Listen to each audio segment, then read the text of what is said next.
नमस्कार. मी ज्योतिषशास्त्री आणि वास्तू विशारद धनश्री केळकर. आपल्या यूट्यूब चॅनलवर नेहमीप्रमाणे तुम्हा सगळ्यांचं अगदी मनापासून स्वागत. 12 ऑगस्टला सूर्यग्रहण आहे. या सूर्यग्रहणानंतर 15 दिवसांनी चंद्रग्रहण येणार आहे.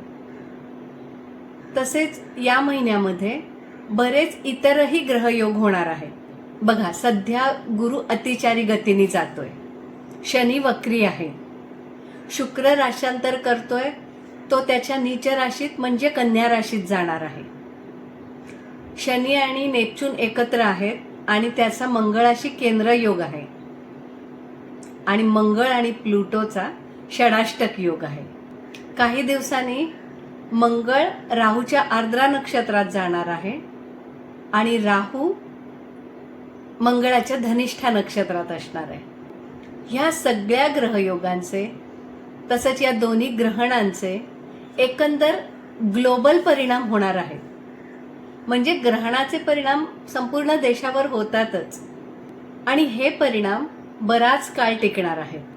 या सगळ्या ग्रहयोगांचा, या दोन्ही ग्रहणांचा एकंदर काय परिणाम होईल या सगळ्या गोष्टींवर आज आपण चर्चा करणार आहोत, कारण याचे परिणाम बरेच दिवस मिळणार आहेत.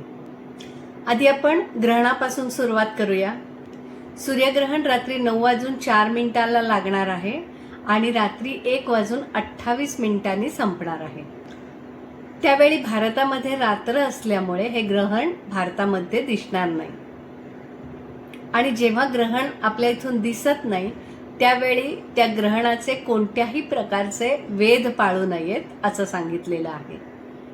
म्हणजे गर्भिणींनी सुद्धा याचे वेध पाळायला हवेत असं नाहीये. या दिवशी सगळी मंदिरं उघडी राहतील.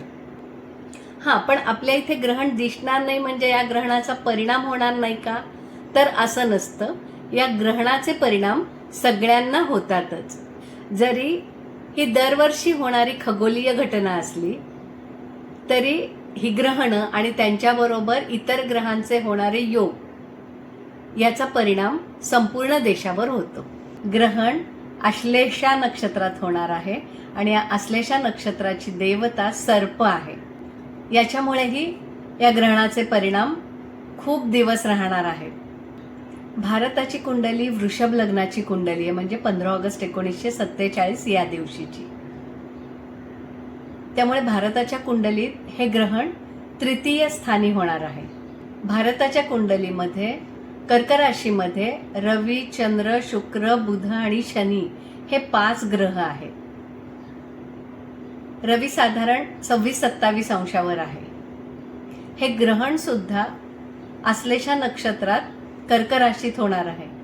म्हणजे या भारताच्या कुंडलीच्या रवीच्या अगदी जवळ हे ग्रहण होणार आहे. रवीच्या आणि शुक्राच्या सुद्धा. हे जलराशीतलं ग्रहण आहे आणि या जलराशीत जलतत्वाच्या नक्षत्रात म्हणजे आश्लेषा नक्षत्रात हे ग्रहण होणार आहे आणि साहजिकच त्याच्यामुळे हवामान अत्यंत विचित्र राहणार आहे. निसर्गाचा प्रकोप बऱ्याच ठिकाणी पाहायला मिळेल. जिथे पडेल तिथे पाऊस इतका पडेल की पूरसदृश्य परिस्थिती, आणि नाही तिथे अजिबात पडणार नाही. पण जास्तीत जास्त पावसामुळेच नुकसान खूप होईल आणि अतिवृष्टीमुळे प्रचंड नुकसान होण्याची शक्यता राहील. आणि मग नुकसान कशाचं होतं तर शेतीचं. आणि शेतीचं नुकसान झालं तर साहजिकच अन्नधान्याच्या किमती खूप वाढतील. युद्धजन्य परिस्थितीमुळे तेलाच्या किमती सुद्धा वाढतील. यामुळे एकंदरीतच आपल्याला खूप महागाईला तोंड द्यावं लागणार आहे.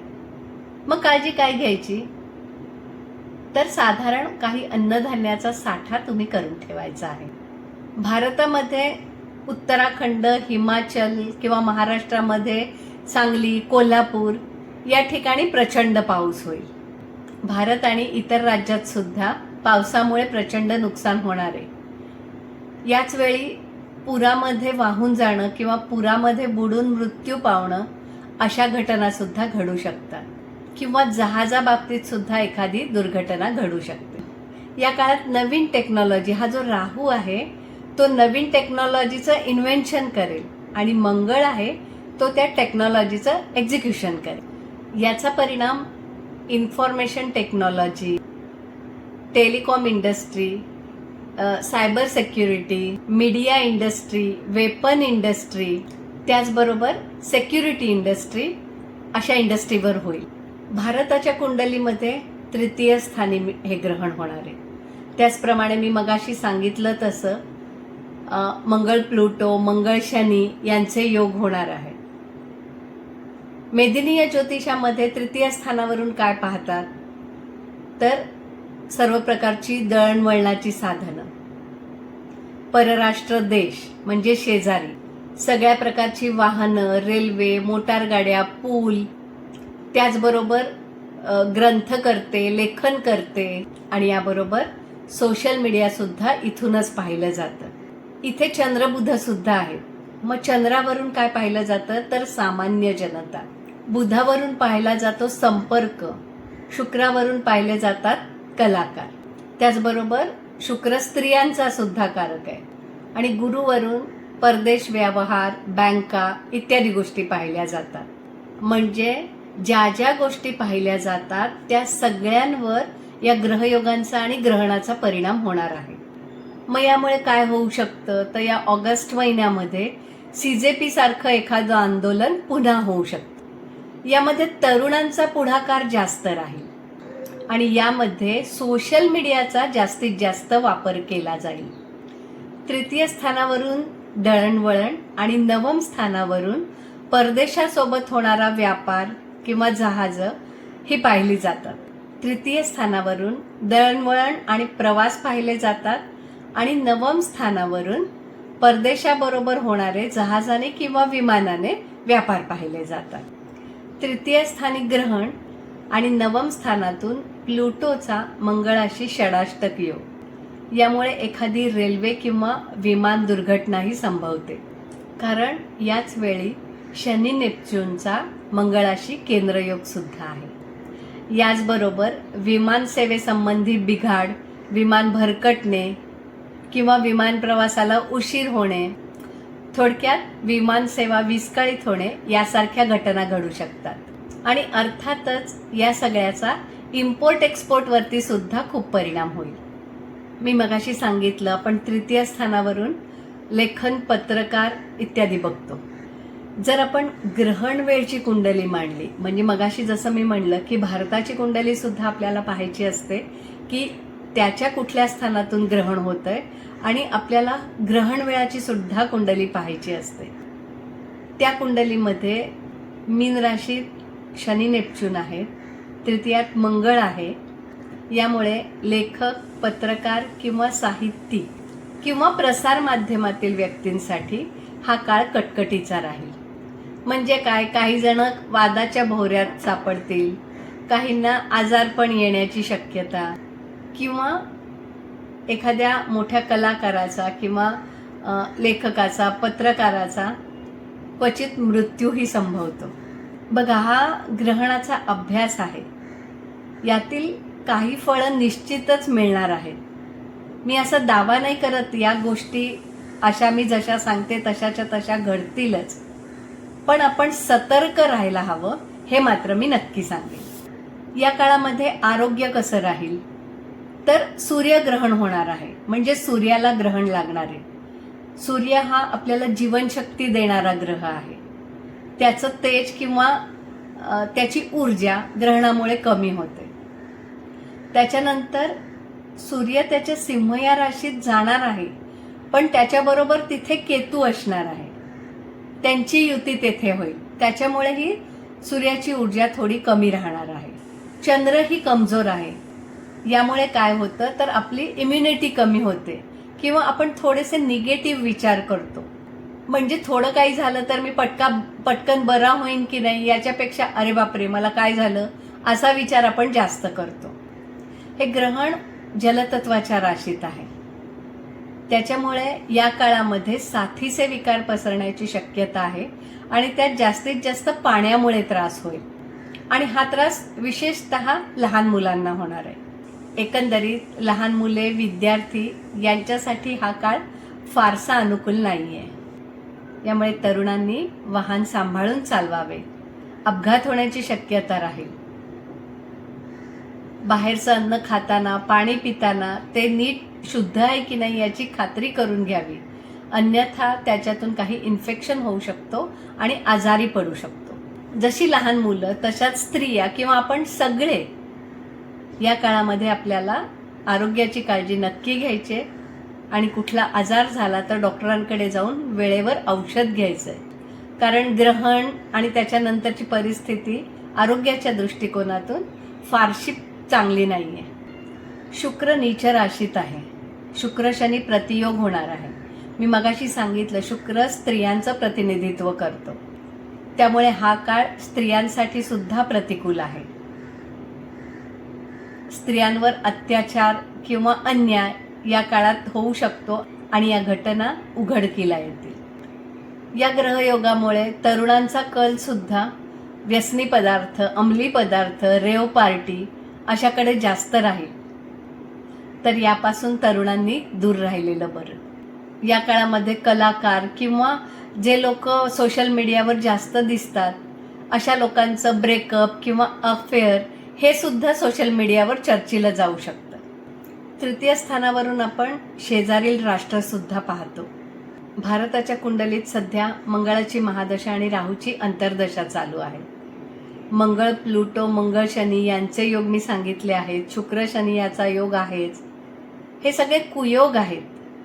यामुळे शेजारील देशांमधील आणि आपल्यामधील कुरबुरी सतत वाढत्या राहतील.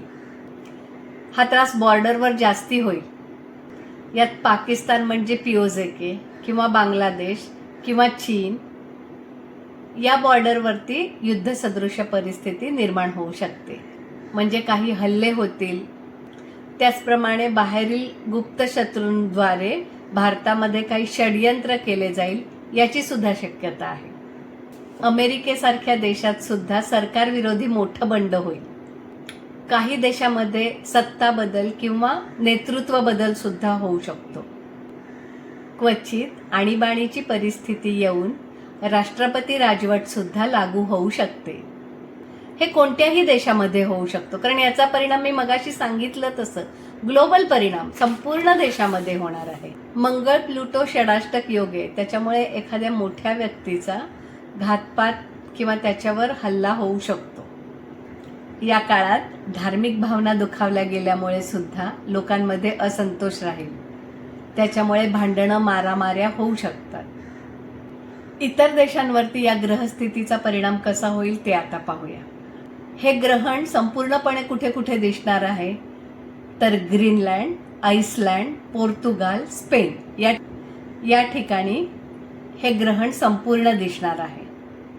आणि आंशिक अमेरिकेचा काही भाग, कॅनडाचा काही भाग, नॉर्थ आणि वेस्ट आफ्रिकन रिजन, युरोपातील काही भाग या ठिकाणी हे ग्रहण आंशिक दिसणार आहे. मग ज्या ठिकाणी हे ग्रहण संपूर्ण दिसणार आहे तिथे तर याचे परिणाम दिसणारच आहेत. आता स्पेनविषयी तुम्ही आत्ताच ऐकलंय की मोरोक्कोतून 60,000 लोक स्पेनमध्ये आले. काही दिवसांनी ग्रीनलँडचं नाव सुद्धा तुम्हाला ऐकायला येईल. हळूहळू इराणनंतर अमेरिका त्या ग्रीनलँडवरती सुद्धा वर्चस्व गाजवायला मिळेल. तसं त्यांनी थोडंसं सुतोवाच सुद्धा केलेला आहे. इराणची पत्रिका बघितली तर त्यांच्या लग्नातच ग्रहण होणार आहे. त्यामुळे तिथली परिस्थिती शांत राहणार नाही आणि इराणला खूप नुकसान सोसावे लागणार आहे.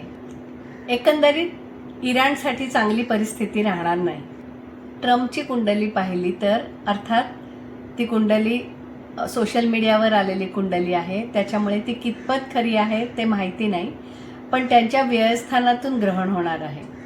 त्यामुळे त्यांना त्यांच्या तब्येतीची काळजी घ्यायची आहे किंवा त्यांच्यावर सुद्धा घातपाताचा प्रयत्न होऊ शकतो.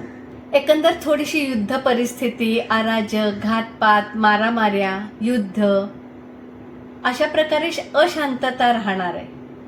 हे सगळं सांगताना तुम्हाला घाबरवणे किंवा त्रास देणे हा हेतू नाहीये किंवा मी असा दावा अजिबात करत नाही की या सगळ्या गोष्टी घडतीलच. पण ग्रहांची परिस्थिती बघता मला असं वाटतं. त्यामुळे आपण सतर्क राहणं चांगलं आहे. कोणत्याही प्रकारच्या विचित्र घटना घडू नयेत हीच इच्छा. आता भारतातील राजकारणाचं काय, तर आपल्या इथे सुद्धा राजकारणात प्रचंड उलथापालथ होईल. क्वचित काही मोठ्या पदावरील व्यक्ती राजीनामे देतील, म्हणजे पदत्याग करतील किंवा त्यांना करावा लागेल. तर काही ठिकाणी सत्तांतर किंवा नेतृत्व बदल सुद्धा होईल. सरकारविरुद्ध सतत बंड पुकारली जातील आणि त्यामुळे संप, निदर्शने किंवा बंद या काळात होत राहतील. देवेंद्रजी फडणवीस दिल्लीला जाऊन आले आहेत, त्याच्यामुळे बऱ्याच लोकांमध्ये ही चर्चा आहे की ते आता केंद्रात जातील का. तर हो, त्यांची कुंडली पाहता पुढचे 2-2.5 वर्ष त्यांच्यासाठी खूप चांगली आहेत. त्यामुळे अगदी आत्ताच नाही, पण देवेंद्रजी फडणवीस नक्की केंद्रात जातील असं मला वाटतंय. काय काय होतंय ते बघूया. पुन्हा एकदा सांगते की याच्यामध्ये ज्या विचित्र किंवा चुकीच्या घटना घडतील असं मी सांगितलंय, त्या तशाच्या तशा घडतीलच असा माझा दावा अजिबात नाहीये. हा माझा अभ्यास आहे. पुढे काय काय होतंय ते बघूया. भीती घालण्यासाठी नाही, पण आपण सावधान राहणं नक्की आवश्यक आहे. कोणत्या कोणत्या बाबतीत, तर सर्वप्रथम आपण आपलं आरोग्य सांभाळायचंय. पाण्यापासून त्रास होऊ शकतो, त्यामुळे स्वच्छ आणि शुद्ध पाणी प्यायचंय. कुठेही शक्यतो बाहेरचं कुठच्याही ठिकाणी खायचं नाहीये. त्याचप्रमाणे ट्रिपला जाताना सगळी दक्षता घेऊन जायची आहे. शक्यतो जिकडे लँडस्लायडिंग होतंय अशा उंचावरच्या ठिकाणी जाऊ नये, कारण अशा घटना घडू शकतात. फक्त त्या नक्की कोणत्या ठिकाणी घडतील असं सांगता येत नाही. त्याच्यापेक्षा आपण काळजी घेतलेली बरी. राजकारणातील उलथापालथीबद्दल आपण फार चर्चा करू नये. याचबरोबर सगळ्यांनी आपल्या फायनान्सच्या बाबतीत, इन्व्हेस्टमेंटच्या बाबतीत सुद्धा दक्षता घ्यायची आहे. कारण या सगळ्या ग्रहयोगांमुळे, ग्रहणामुळे इकॉनॉमीवर सुद्धा परिणाम होणार आहे. कर्ज वसुली, कर्जावरचं इंटरेस्ट यातील नियमांमध्ये सुद्धा काही बदल होऊ शकतो. स्टॉक मार्केटमध्ये पडझड होईल किंवा स्टॉक मार्केटमधला भ्रष्टाचार उघडकीला येईल. त्यामुळे तिथे गुंतवणूक करताना सांभाळून करायची. त्याचप्रमाणे स्टॉक मार्केटमध्ये पडझड झाल्यामुळे बहुतेकांचा कल क्रिप्टोकरन्सीकडे किंवा तत्सम अशा गोष्टी करण्याकडे जाईल. तर जी इन्व्हेस्टमेंट सिक्युअर असेल अशाच ठिकाणी इन्व्हेस्टमेंट करा. एकंदरीत ऑगस्ट, सप्टेंबर या 2 महिन्यात आपण सजग राहायचं आहे. एकंदरीत ऑगस्ट महिना, सप्टेंबर महिना या दोन्ही महिन्यांमध्ये आपण आपल्या आरोग्याची काळजी घ्यायची, इन्व्हेस्टमेंटबद्दल सजग राहायचं आहे. कुठेही अफवा पसरवायची नाही आहे. लांब ठिकाणी प्रवासाला जाताना काळजी घ्यायची आहे आणि सेन्सिटिव्ह एरियामध्ये जास्त जायचं नाही आहे. मी पुन्हा एकदा सांगते की ह्या सगळ्या गोष्टी खूप तीव्रतेच्या किंवा अशाच होतील असा माझा दावा अजिबात नाही आहे. माझा हा अभ्यास आहे, पण आपण सतर्क राहणं आवश्यक आहे. तर आपल्या सगळ्यांचं आरोग्य, आपली इन्व्हेस्टमेंट, आपला देश, देशातील नैसर्गिक परिस्थिती, शेतकरी, पीक पाणी हे सगळं चांगलं राहू दे, हीच त्या नवग्रहांच्या चरणी प्रार्थना. शुभम भवतु.